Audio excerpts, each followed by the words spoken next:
नमस्कार।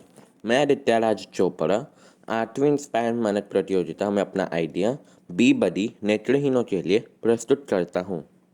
नेत्रहीनों के लिए गूगल लेंस और माइक्रोसॉफ्ट का सीइंग एआई ऐप पहले से ही है। ये app object detection, face identification, reading आदि तो कर लेते हैं, परंतु इन सबको लगातार इंटरनेट चाहिए और मंथली फीस भी लेते हैं। और सबसे ज़रूरी इंडोर नेविगेशन कोई भी नहीं दे पाया।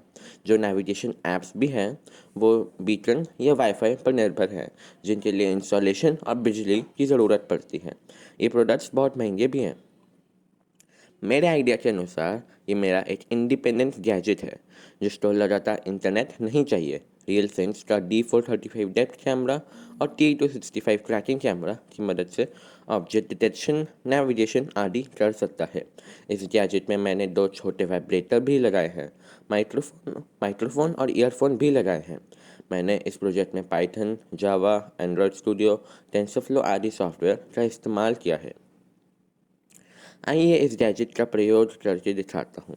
सबसे पहले यहाँ जैसे ही कोई इंसान कैमरा के सामने आता है, ये उसके बारे में बताता है। जैसे यहाँ एक अननोन मैन 2 फीट दूर 46 साल की खुश है, और नीचे एक अननोन वुमेन 10 फीट दूर 75 साल की, और वो भी खुश है।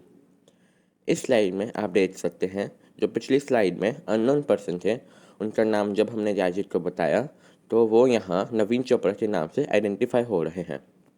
अब आप देखें राइट में, जैसे ही मैं कैमरा के सामने आता हूँ वो मुझे अननोन पर्सन से डिटेक्ट करता है।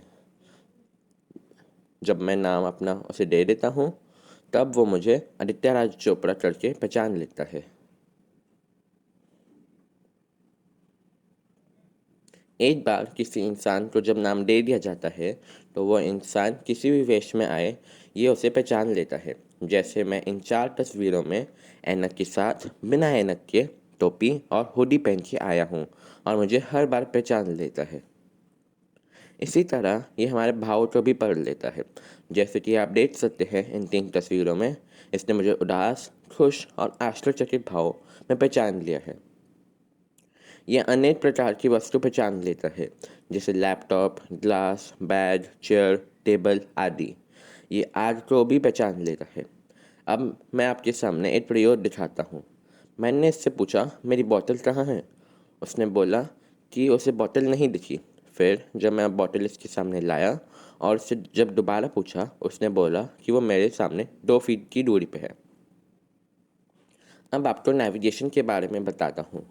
इंटेल के कैमरा जो भी डेटा प्रोसेसर में भेजते हैं वो अपने आप मैप बना लेता है, और जब हम उसके बताए रास्ते पे चलने की कोशिश करते हैं तब लेफ़्ट और राइट वाइब्रेटर्स को सिग्नल देता है, और वाइब्रेटर्स की कंपन रिफ्लेक्स एक्शन को स्टिमुलेट करती है, जिसके कारण गर्दन वाइब्रेशन की तरफ अपने आप घूमती है और हमारे कदम उसी तरफ मुड़ जाते हैं।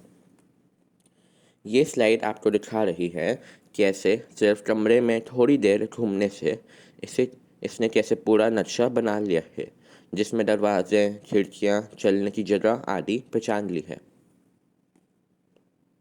हम इस गैजेट में खुद से भी यूज़र इंटरफेस की मदद से मैप बना सकते हैं। इसमें हमने कमरों की डायमेंशंस भरनी है और उसके बाद एक ग्रिड बन जाती है, जिसमें कि हम निर्धारित क्षेत्रों को नामांकित कर सकते हैं, जैसे दीवार, सोफ़ा, खिड़की आदि। ये नक्शा बनाने के बाद मैंने स्टार्टिंग पॉइंट ए और एंडिंग पॉइंट बी भर दिया, और जैसे ही मैंने उससे चलने की मदद मांगी, उसने ए से बी तक का रास्ता बना दिया। यहाँ देखें कि जब मैं उस रास्ते पे चलने की कोशिश की तब मेरे लेफ़्ट और राइट वाइब्रेटर्स कम और ज़्यादा कंपन करने लगे। जिस तरफ के वाइब्रेटर की कंपन की तीव्रता कम ज़्यादा होती है, उसी तरीके से मुझे तेज़ी या आहिस्ता से उसी तरफ मुड़ना है। जब एक तरफ का वाइब्रेटर कंपन करेगा, दूसरी तरफ का वाइब्रेटर नहीं करेगा। निर्धारित रास्ते पर चलते वक्त दोनों वाइब्रेटर बराबर सामान्य कंपन करेंगे। इस तरह मैं पॉइंट ए से बी तक पहुँच गया। ये गैजेट और भी मददगार बन जाता है, जैसे कि पार्क या सड़क को आइडेंटिफाई कर लेता है, हाथों में कौन से नोट हैं, सड़क के बोर्ड पे क्या लिखा है, और लोग इशारों से क्या बोल रहे हैं। ये डॉक्यूमेंट्स को स्कैन और स्टोर भी कर लेता है। आजकल के प्रोडक्ट्स पे क्यूआर और बार कोड्स को पढ़ के प्रोडक्ट्स का नाम और कीमत बता सकता है। ये रंगों में भेद कर लेता है और सामने पड़े बक्से का साइज़ भी बता देगा। साल 2020 एक कठिन समय था। इसका मैंने सदुपयोग इन तरीकों से किया। मैंने polylingual calculator app Google play store पर पब्लिश किया।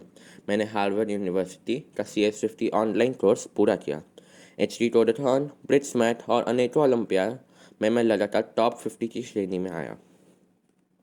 मैं इस प्रोजेक्ट में अपने स्कूल की मेंटर मिस ननीता चोपड़ा और इंस्पायर के मेंटर मिस्टर अभिषेक जी को धन्यवाद करता हूँ।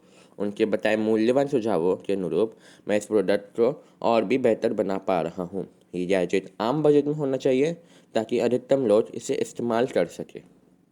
आप सबका धन्यवाद कि आपके कारण मैं अपना आइडिया इनोवेशन प्रस्तुत कर पाया। मुझे यकीन है कि आगे चलकर मैं इस प्रोटोटाइप को जल्द ही कमर्शियल बना पाऊंगा। धन्यवाद।